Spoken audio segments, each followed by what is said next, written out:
Hey guys, I was gonna shoot in my room, and then I noticed there was this big bright glare from the window that was kind of just blocking everything, and the lighting was not very good, so I moved out into my recording room, or the family room as we like to call it in this house. Survivor Series 2016, just finished watching it, give or take about 10 minutes or so ago. I had to move everything around a lot, sorry. A bit of a complaint to start things off. We had two kickoff show matches that were not advertised or promoted. I know, I looked it up on Sunday, looked it up Sunday afternoon, no announcement, and then during the kickoff show they announce it. Good job of promoting, WWE. Anyway, the first of those kickoff show matches was a six-man cruiserweight tag match. Arya Daivari, Drew Gulak, and Tony Nese versus T.J. Perkins, Noam Dar, and Rich Swann. Swann and Nese started things off. Perkins then tagged in and hit a senton. Perkins hit a tilt-a-whirl into an octopus hold on Nese. Shoot. Oh, yeah, that's right. There was this weird, tech cue in the middle of the match. A technical director of someone, their voice it was a woman, I know that. Their voice was overheard in the middle of it. They said something like, directing camera 9, okay, 9 minutes, good, let's go. And that was weird. Noam Dar tagged in, began to work over Drew Gulak. Perkins unlocked a knee bar on Gulak, but Gulak's partners came in to break the hold. Daivari came in and hit a big super kick in the corner. Gulak and Nese hit a rolling wishbone on Noam Dar. Rich Swann got the hot tag and hit Daivari with a springboard Frankensteiner. Swann then hit a standing 450 splash for the 3 count. I guess the good guy cruiserweights win. Daivari was really the only one who acted remotely heelish in this, so I guess you call Perkins, Swann, and Dar the good guys. Anyway, our second match was Kane and Luke Harper. The funny thing is, 2 years ago, Kane and Luke Harper were in the main event of Survivor Series, and this year they're on the kickoff show. Harper hit a big suicide dive. Kane did a superplex on Harper. Harper hit a big drop kick, got a 2 count. Harper went for his discus clothesline. Kane countered that into a choke slam, got the 3 count in the win. Yeah. Okay, on to Survivor Series proper. Our first match is the traditional Survivor Series match with the women of both brands.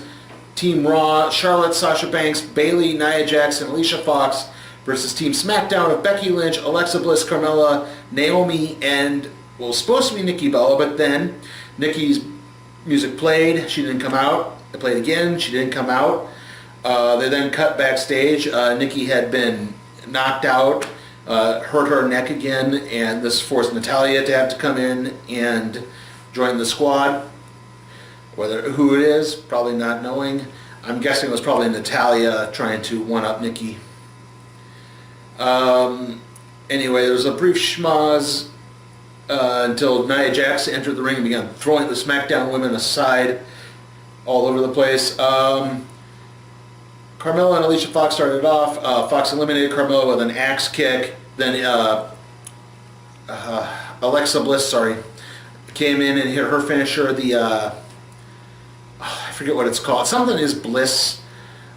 Used to be called the Sparkle Star Press. She hit that and eliminated Alicia Fox. Nia Jax came in and eliminated Naomi with a countout. Natalya eliminated Sasha with a roll-up. Charlotte came in and eliminated Natalya with a big boot. Lynch then eliminated Nia Jax with a disarmor. Charlotte eliminated Alexa Bliss with a big boot. Bayley then eliminated Becky Lynch with the Bayley to belly. Charlotte and Bayley stood in the ring triumphant, and then Charlotte attacked Bayley. Just so you know, I'm just gonna, unless there was really a big noteworthy point in a Survivor Series match, I'm just gonna focus on the eliminations just to try to keep this down as much as I can. The match itself, really good match. Most of the women involved were really good workers. I think Nia Jax was utilized really well in this. Charlotte came through really well in it. Bailey was probably underutilized. That was the thing. They brought her in basically to mop everything up at the end. Anyway, our next match is the Intercontinental Championship match. The Miz of SmackDown versus Sami Zayn of Raw. Zayn hit an arm drag into a Maestro roll for a 1 count right off the bat. Maurice then distracted Zayn from attacking Miz on the outside of the ring, doing a lot of... Zayn was trying to do a lot of his high-flying moves. Maurice pulled him out of the way. This enabled Miz to rally back. He then wrapped Zayn's knee around the ring post. Zayn sold the knee injuries for the rest of the match. Zayn hit a suicide plancha on Miz. Zayn hit a Michinoku driver and got a 2 count. Zayn then countered a flying elbow into a Blue Thunder Bomb and got a 2 count. Miz started to fight back a bit. He started mocking the Daniel Bryan yes chants.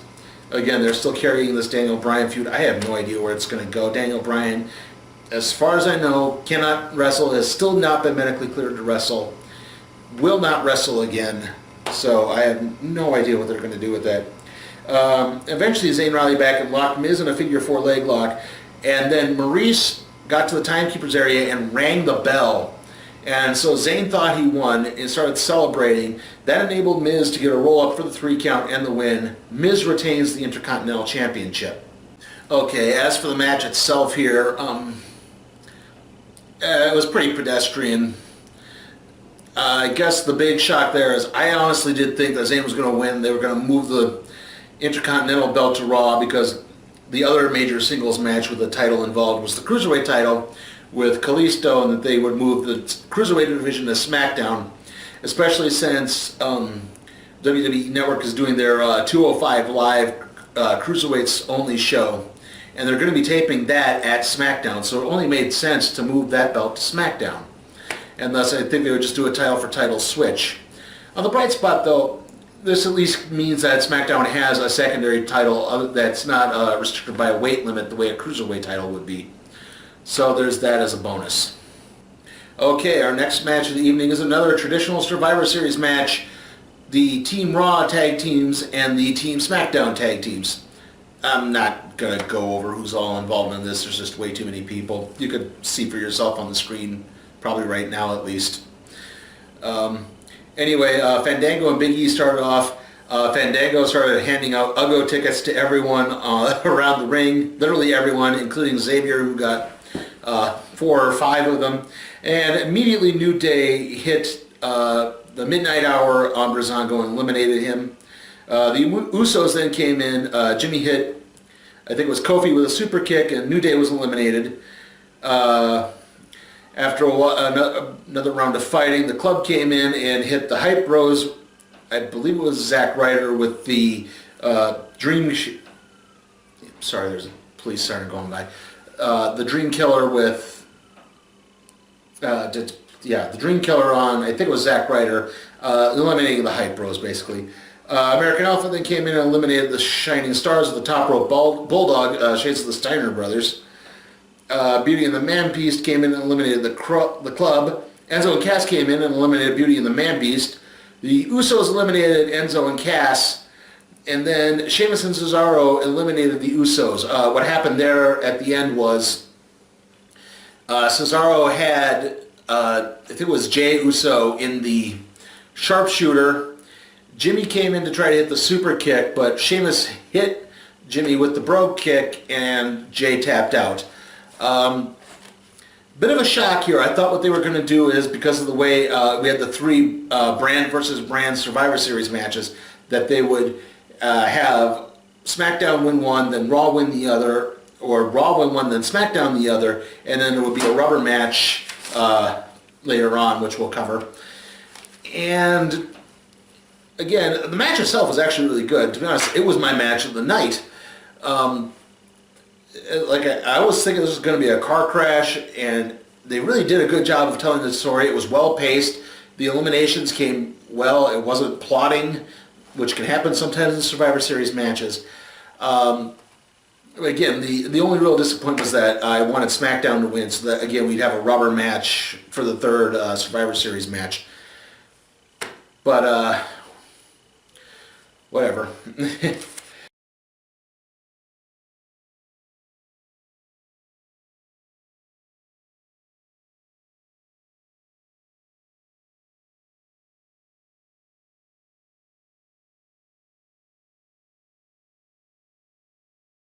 After that is the WWE Cruiserweight Championship match, the Brian Kendrick versus Kalisto. Should Kalisto win, the entire Cruiserweight division moves to SmackDown. The crowd was astonishingly flat for Kalisto, who was supposed to be the good guy in this. There was really no reaction whatsoever. Kendrick got something of a reaction because he's doing his job right. Kalisto, I don't think they're really behind him anymore.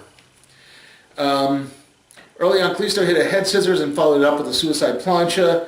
Kalisto hit a corkscrew crossbody. Kendrick then slammed Kalisto's head off the turnbuckle. He then dangled Kalisto with his arm in between the ring steps and the ring. And he sandwiched his arm into the ring steps by kicking them. Kendrick then clotheslined Kalisto with the top rope. He basically pulled it back like a rubber band, and Kalisto walked right into it. Kalisto did a Spanish fly from the ring apron. Kendrick countered a top rope Salida del Sol into the captain's hook. Kalisto managed to get to the ropes. Kalisto hit the Salida del Sol, but Kendrick just managed to get his foot on the rope at the last minute.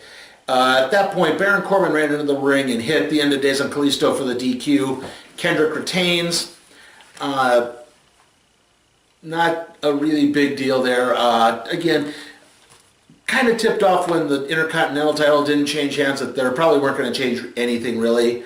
Again, not entirely sure what to do now. I mean, if they're going to put, since they're taping the 205, they call it 205 Live. It's not live at all. It's taped. But they're doing that at SmackDown, where the SmackDown broadcasts are going to be held. So I have no idea what exactly it is they're doing. I actually kind of like that Baron Corbin got involved. Originally, Baron Corbin was supposed to be in the big Survivor Series tag team match. Not the tag team match, but you get the idea. The Survivor Series match between Raw and SmackDown. He got replaced by Shane McMahon. It's a good way for him to vent at Daniel Bryan. It's a good way for him to still continue his feud with Kalisto. That got interrupted. Was supposed to happen during SummerSlam, and then nothing ever came of it. Again, at least it utilizes Baron Corbin. I think they can really utilize him to an advantage, and they need to do that. Hopefully it's not just through 50-50 booking. All right, and now we have our final traditional Survivor Series match of the night. Team Raw, consisting of Kevin Owens, Chris Jericho, Roman Reigns, Seth Rollins, and Braun Strowman, versus Team SmackDown, consisting of Shane McMahon, AJ Styles, Dean Ambrose, Randy Orton, Bray Wyatt, and their mascot, James Ellsworth. Styles and Owens started things off, but there wasn't much to say early on when it happened. There was just a lot of tag in, schmoz, tag in, schmoz, tag in, schmoz. Eventually what happened was Dean Ambrose and Braun Strowman were the legal men in the ring. AJ Styles, Pearl Harbor, as the OSW guys call it, Dean Ambrose, allowing Strowman to hit his finisher and eliminate Dean Ambrose. Eventually what happened was Bray Wyatt and Randy Orton teamed up on, double teamed Braun Strowman on the outside of the ring. He was pounding on Shane McMahon for a while, so Shane was kind of in and out of it. He was pounding on Shane McMahon. Eventually he tried to set up an outside move. Orton hit an RKO on the German announce table. Bray Wyatt and Orton then set Strowman up on the regular Raw announce, well, not the Raw announce table, the regular announce table, or the English announce table if you want to get into schematics. Shane hit a big flying elbow onto Strowman through the table. Strowman's out.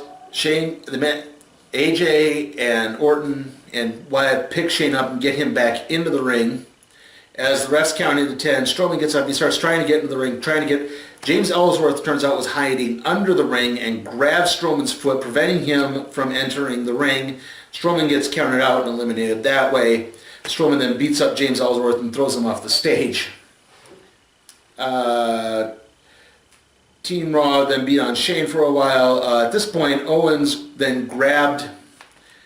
Styles got tagged in. Owens then grabbed Jericho's List of Jericho and pounded Styles with it, got DQ'd and eliminated.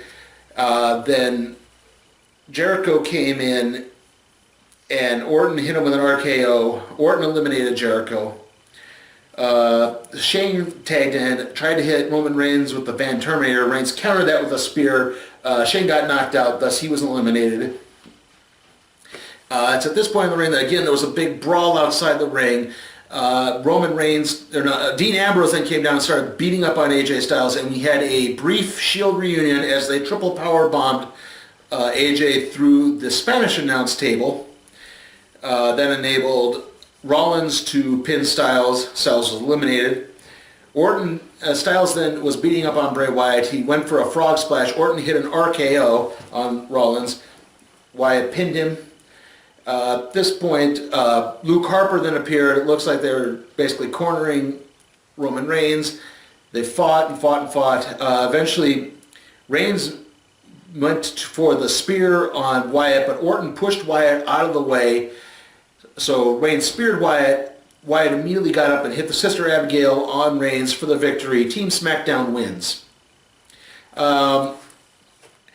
There were good points in this match, but it was way too drawn out. It was so plodding. Like I said, the first 10 to 15 minutes, nothing happened. It was just tag in after tag in, and then a schmoz, and then a tag in, and another schmoz. It was just boring. Unfortunately, our next match, which is the Brock Lesnar-Goldberg match, again, I looked at the time code. It's like, oh, there's like 10 minutes to go now. It's SummerSlam all over again. It's going to be an abbreviated main event.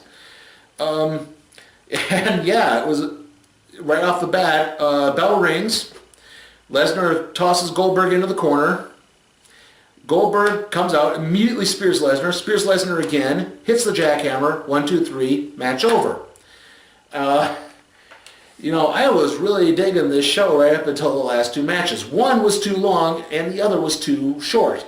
Now, granted, I'm not expecting Bill Goldberg to suddenly come out of a 12-year retirement and go 20 minutes here.